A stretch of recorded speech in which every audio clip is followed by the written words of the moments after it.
Retour sur la campagne présidentielle et le tout premier résultat du sondage désormais quotidien de LCI avec l'IFOP et Fiducial. Premier résultat qui bouscule déjà cette campagne jusqu'ici. En effet, vous allez le voir, on pensait que Marine Le Pen et Valérie Pécresse étaient au coude à coude. Eh bien pas du tout. La candidate du Rassemblement national semble prendre de l'avance avec 17,5% des intentions de vote au premier tour. Devant largement Valérie Pécresse d'ailleurs, même si c'est toujours Emmanuel Macron qui surnage. Damien Fleureau, de quoi conforter les équipes du président, en tout cas pour ce sondage, pour les intentions au premier tour. Oui, c'est vrai qu'on a vu qu'Emmanuel Macron est entré quasiment officiellement en campagne hier avec un déplacement sur le thème de la sécurité où véritablement le président, candidat présumé, s'est projeté avec des propositions qui de toute façon ne pourront pas avoir lieu et être mises en place d'ici la fin de son quinquennat. Et d'ailleurs à ce sujet, cela fait réagir dans l'opposition. Christian Jacob, le patron du parti Les Républicains, annonce saisir la Commission nationale des comptes de campagne pour que les dépenses liées à l'organisation de ce déplacement soient intégrées au futur compte de campagne Grand classique. du candidat. Grand classique, effectivement, de toute campagne, mais qui peut avoir son importance au moment où on fait les comptes, justement, à la fin. Et donc, Emmanuel Macron, très, très sûr de lui, eh bien, déroule tranquillement ce début de campagne, confiant sur son avance, même si il sait la campagne peut être longue. Et c'est sans doute pour cette raison qu'il insiste sur le sujet de la sécurité. Il voit Marine Le Pen, qui est une candidate jugée crédible sur ces questions de lutte contre la délinquance, mais aussi d'immigration, qui recolle, entre guillemets, à ce duo de tête. Marine Le Pen qui prend légèrement de l'avance sur Valérie Pécresse, qui avait connu une belle dynamique après son investiture, avant les vacances de cette fin d'année, et qui aujourd'hui semble marquer le pas en termes de dynamique de sondage. Alors, il y a deux enseignements, c'est vrai, intéressants. Cette marge dont bénéficie le président, également le bras de fer sur la seconde place. Emmanuel Rivière, vous êtes avec nous pour Kantar, parce que vous signez une note sur l'état justement de l'opinion, dans laquelle vous dites, sur ce que vient de dire Damien Fleureau, le favori n'est pas le favori. Que voulez-vous dire par là? Est-ce que la position d'Emmanuel Macron, elle n'est pas si aisée qu'elle pourrait le paraître? Ce qui me fait dire que le favori dans les sondages et dans notamment cette projection qui va être intéressante de suivre au jour le jour désormais, n'est pas le favori, c'est qu'il y a une autre manière finalement d'essayer de se projeter dans l'avenir, c'est de regarder le passé et l'histoire politique.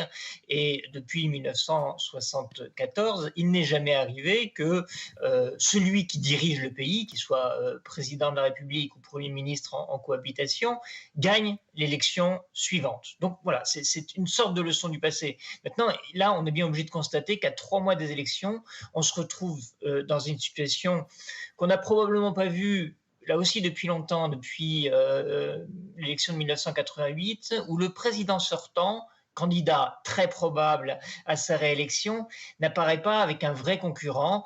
C'est le produit de l'éclatement du paysage politique. D'ordinaire, il y avait une opposition qui se constituait autour d'un parti d'opposition majeur. C'était son représentant en 2012, par exemple, face à Nicolas Sarkozy, c'était le Parti socialiste, François Hollande, alors que là, il y a de fait un éclatement. Alors, on commande beaucoup, et à raison, l'éclatement de la gauche. Il y a une réalité que montre très bien ce graphique, c'est qu'il y a un certain éclatement d'une grande famille de la droite qui va de Valérie Pécresse à Marine Le Pen, en passant par Éric Zemmour, qui se partage un étiage qui est considérable, qui est au-delà de 40%, mais d'une manière très, très répartie entre ces trois-là. Juste, Emmanuel Rivière, on attendait de voir les résultats dans les sondages de de la petite phrase, j'emmerde les non-vaccinés. On se demandait quel serait l'effet, ça n'a pas l'air d'avoir eu un effet négatif. Oui, alors là, pour le coup, vraiment, les sondages donnent toutes les clés d'explication. Je crois que vous avez publié d'ailleurs des enquêtes sur ce sujet qui montraient que la moitié des Français avaient été choqués, mais donc une autre moitié n'est pas choquée. Et parmi ceux-là, le quart des Français disposés à voter pour Emmanuel Macron, et dont une partie a voté pour lui la dernière fois, n'a pas été bousculé. Et de fait, c'est une des questions et un des points d'interrogation d'ailleurs. Ce que mesurent aujourd'hui les enquêtes, cet exercice auquel se prêtent les sondés de dire pour qui ils voteraient si l'élection avait lieu aujourd'hui, est très marqué par le contexte de l'épidémie. Et bien malin qui sait ce qu'il en sera au mois d'avril? Est-ce qu'on va revisiter les choses? De fait, il y a une des leçons qu'on peut tirer de cette année et demie, c'est que quand l'attention médiatique et le quotidien des Français, comme vos sujets d'ailleurs l'ont très bien rappelé, est compliqué par l'épidémie, loin de porter préjudice au gouvernement, qu'on pourrait mettre au pluriel d'ailleurs, qui prennent ces décisions, ça a plutôt tendance à focaliser l'attention sur eux et à priver un peu d'espace leurs oppositions. Et c'est vrai que c'est frappant de constater que la victoire de Valérie Pécresse ne ressemble pas, en tout cas en ce début de janvier, à ce qu'avaient pu produire d'autres victoires aux primaires de candidats possibles pour une éventuelle victoire, où il y avait une dynamique qui était enclenchée. Là, la dynamique, pour Valérie Pécresse, elle aurait besoin d'être réenclenchée, elle a été un peu éphémère. C'est vrai qu'elle a 2 points donc, de retard sur Marine Le Pen, qui est en train, petit à petit, de remporter, dans l'état actuel évidemment des choses et de l'état de l'opinion, cette sorte de grande primaire dans ce camp dont vous nous parlez, Emmanuel Rivière. Gilbert Collard est avec nous pour réagir à ces chiffres. Elle a toujours affiché, Gilbert Collard, son assurance, Marine Le Pen, au moment où Éric Zemmour la devançait, au moment de la victoire de Valérie Pécresse. Est-ce qu'au fond, aujourd'hui, elle n'est pas en train de bénéficier des outrances de Éric Zemmour, réelles ou supposées, en tout cas de l'attention médiatique qui la rend d'un seul coup un peu plus fréquentable, évidemment, je mets des guillemets, dans l'optique de la dédiabolisation? Un peu plus fréquentable. J'ai mis des guillemets, je parlais de dédiabolisation. Ah bon, vous avez intérêt à les mettre, les guillemets. Hein. Sinon, attention, hein, poursuite, tribunal, condamnation, 17e chambre et compagnie, comme c'est à la mode aujourd'hui. Hein. Non, je plaisante. Hein. Vous savez, moi j'ai une position à l'égard des sondages qui est très simple. On l'a appliqué au maire d'une petite grande ville. Souvent, sondage varie, bien folle, qui s'y fie. Bon. Alors, je suis très heureux, moi, quand un sondage est favorable, et quand il est défavorable, je n'y crois pas.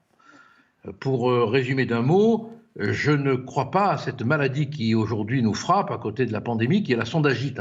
On a un sondage par jour, un jour ça monte, un jour ça descend, c'est comme la mer de Sébastien, hein, la mer monte, la mer descend. Bon, je crois qu'il faut rester raisonnable, se féliciter quand c'est bon et ne surtout pas s'affoler quand c'est mauvais, parce que le sondeur que vous avez interviewé tout à l'heure et qui sonde les profondeurs de l'électorat vous a lui-même dit « bien malin, qui sait ».